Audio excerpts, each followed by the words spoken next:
ఈటల రాజేందర్ వచ్చి press meet పెట్టి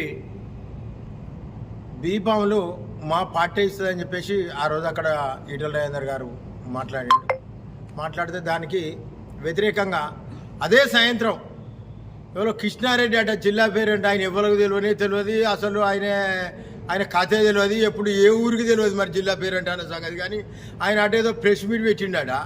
press meet పెట్టి గా ఈటల రాజేందర్ ఎందుకు ఇస్తాడా, మా పార్టీ ఇస్తుంది, జిల్లా ప్రెసిడెంట్ నాకు చెప్తుంది, నేను బీఫామ్లు ఇస్తా అని అంటాడట. మరి ఈటల రాజేందర్ ఏమన్నాడు, మా పార్టీ ఇస్తాం, 25 సంవత్సరాల సంది నేను ఇక్కడనే కదనే ఉన్నది. అది ప్రెస్ మీట్లు వాళ్ళు అడిగితే విలేకరులు అడిగితే చెప్పిండు ఆ ముచ్చట. చెప్తే గాయన ఎందుకు ఇస్తాడే అంటాడు.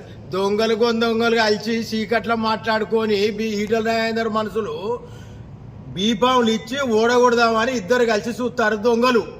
అయితే నేను అంటానా, ఈటల రాజేందర్ బీజేపీ మనిషి కాదని చెప్పేసి రాదా నీకు దమ్ము ఉంటే? మరి నీకు దమ్మున్నదా?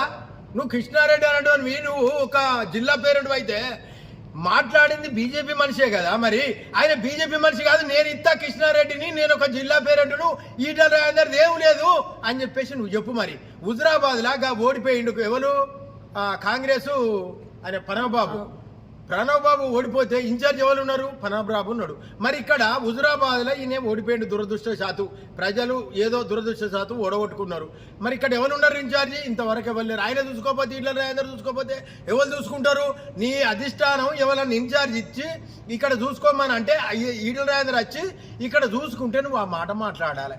మరి ఈటల రాజేందర్ వచ్చి చూసుకుంటే గెలిపించి ఈ అభివృద్ధి చేద్దామని అనుకుంటే ఎవ్వడద్దు, మేమే ఉండాలి, మేము ఏలిందే రాజ్యం, ఏదైనా కానీ మేము కుమ్మెక్కాయి వానితోటో 2 కోట్లు వీనితోటో 2 కోట్లు తీసుకొని మేము అందరం కుమ్మెక్కాయి మా ఇల్లు పెద్ద చేసుకోవాలనుకుంటారా? లేదనంటే ఈ జనం ఇక్కడ హుజురాబాద్లా బీజేపీ ఎదగాలి అని మీరు చూస్తారా? ఒకటి చెప్పాలి. రెండోది, ఈటల రాజేందర్ సారు బీజేపీ కాదని చెప్పగలుగుతావా? నీకు దమ్మున్నదా? నీకు దమ్ముంటే చెప్పు. లేదనంటే ఆయన చెప్పింది కరెక్టే, ఆయన బీజేపీ మనిషి అని చెప్పి నువ్వు చెప్పు. ఈ రెండిట్లు లేదో నువ్వు రేపు పొద్దుగాల చెప్పు. లేదనంటే మళ్ళీ జమ్మికుంటే ఎప్పుడు రానియవు. నువ్వు ఎందానంటే ఈటల రాజేందర్ మనసులో మేము అట్టి గాది గుద్దాం అనుకుంటారు.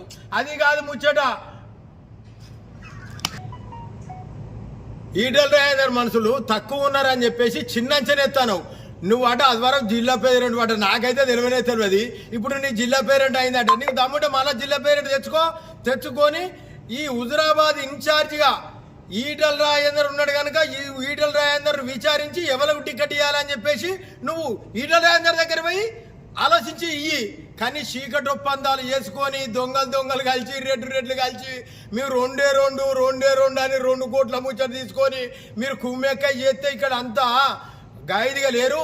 ఈటల రాజేందర్ మనుషులు ఆందోళనగానే ఉన్నారు, గుంపెడు మంది ఉన్నారు. మీరు పట్టుమని 10 మంది లేరు బీజేపీలో. అయ్యా నీకు సంగతి తెలుస్తలేదు, నువ్వు ఎక్కడేం చేస్తానో ప్రతి విషయాన్ని అడుగడుగునా మా వాళ్ళు వెంటాడుతారు, నీ సంగతి చూస్తారు, నీ సంగతి అధిష్టానానికి చెప్పడానికి రిపోర్ట్ చేయడానికి కూడా మీ దానిలో మీకే ఉన్నారు. ఇంకా మా దాకా అవసరం లేదు. మీ బీజేపీలు అంటారు, మొన్న ప్రెస్ మీట్ పెట్టింది జిల్లా అధ్యక్షుడు తప్పు అని. మేము దాన్ని మాత్రం ఖండిస్తాను.